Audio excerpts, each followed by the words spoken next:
Between us girls, do you think that participating in cuffing season during COVID is a good idea? Yes, I think that you can safely date during COVID. You just have to take some extra precautions. I think people should spend time alone. My name is Imana Hurikia. I'm Bustle Sex and Relationships Editor, and today I'm going to be answering all of your sex-related questions without an ounce of shame. I know why you guys are here.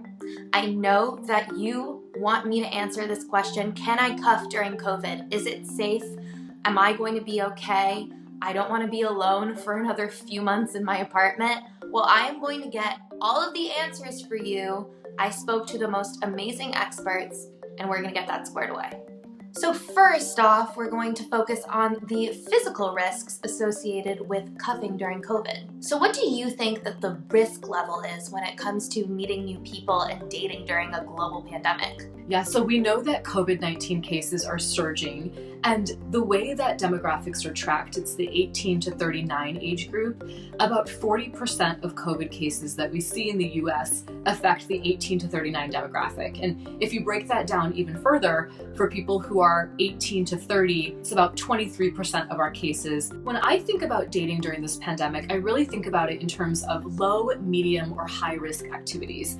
Of course, the lowest risk and the safest way to date during this pandemic, it's virtually. It's connecting with people on video chats, it's connecting with people on Zoom, other platforms, sending little love letters and notes.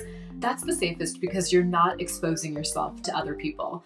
And now, medium risk activities are when you decide to meet up with somebody, but it's an activity where you're both able to wear a mask, maintain a 6 feet of physical distance, and be outdoors. And then your highest risk activities are places that you're indoors and it doesn't lend itself to allowing masks, and you're oftentimes close by. And so when I think of that, it's more things of going to bars and drinking, being in restaurants close together, even being in someone's house where you're close together, masks are off and our guard is down. But it's not just your physical health that you need to be concerned about. There are also the mental impacts of being alone for long periods of time. I think people are lonely. I think it's really hard to sit with yourself.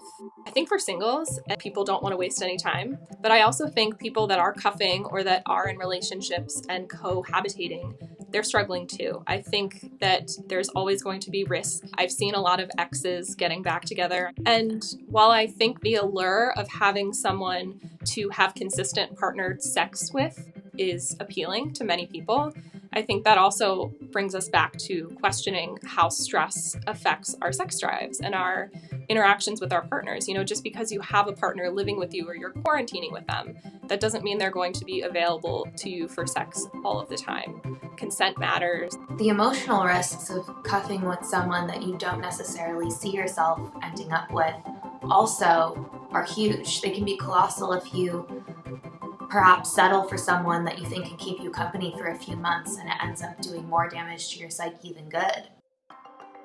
But there have to be benefits, right, to dating during a pandemic? Otherwise, why would we spend 10 whole minutes droning on and on about cuffing season? Yes, and that's something we shouldn't discount. There are lots of health benefits to being in a healthy partnership. There are lots of health benefits to just physical touch in and of itself. And those include mental health benefits, things like lower rates of depression, lower rates of anxiety, lower rates of stress, sleeping better. But then we also see physical benefits too. People will have improved heart rates, they'll have lower blood pressure. And then, the other really interesting thing is when people are in a healthy partnership, they oftentimes actually make healthier lifestyle choices. They'll be more active in exercise. They'll be more engaged with what they're eating. They'll sleep on time and wake up at the same time. So there are lots of health benefits to, being in a relationship. And that's why we can't discount how important it is that we don't just engage in social isolation. It's interesting because when you are rushing through a relationship, there are risks. Yes, you could find yourself in a turbo relationship when you're saying, I love you too quickly, or moving in before you're actually ready to move in with a partner. But on the flip side, you might also be reevaluating what you look for when you date and how much you prioritize casual sex versus long-term partnership. It's completely different. And while you do have to take into account your loved ones and those around you, dating during a pandemic is completely subjective. There's no one-size-fits-all answer. So taking into account all these potential risks and benefits, how can we move forward meeting and dating new people? Well, I hate to sound like a broken record, but it all comes down to communicating with your new and potential partners. So Emily, you have a lot of experience destigmatizing and normalizing conversations around STIs. What advice do you have for someone who's trying to open up about social distancing while dating or risk level during COVID? So I've got 4 topics related to this. So first we have self-reflection, language, the fact that people are just going to be people, and the last one is removing our self-imposed hierarchies. I think having these conversations really requires us to understand what our own belief systems are and have those conversations with ourselves. You know, we all carry a lot of shame. Our bodies carry a lot of shame. So bringing awareness to our stories and how they show up with others, for me, is really important and impactful. And these communication tactics are how you can take your dating to the next level. So if you've been virtually dating, going on FaceTime dates, or maybe walking 6 feet apart in the freezing cold, now you can use these communication practices to actually go on a date, enter their apartment, maybe even have sex.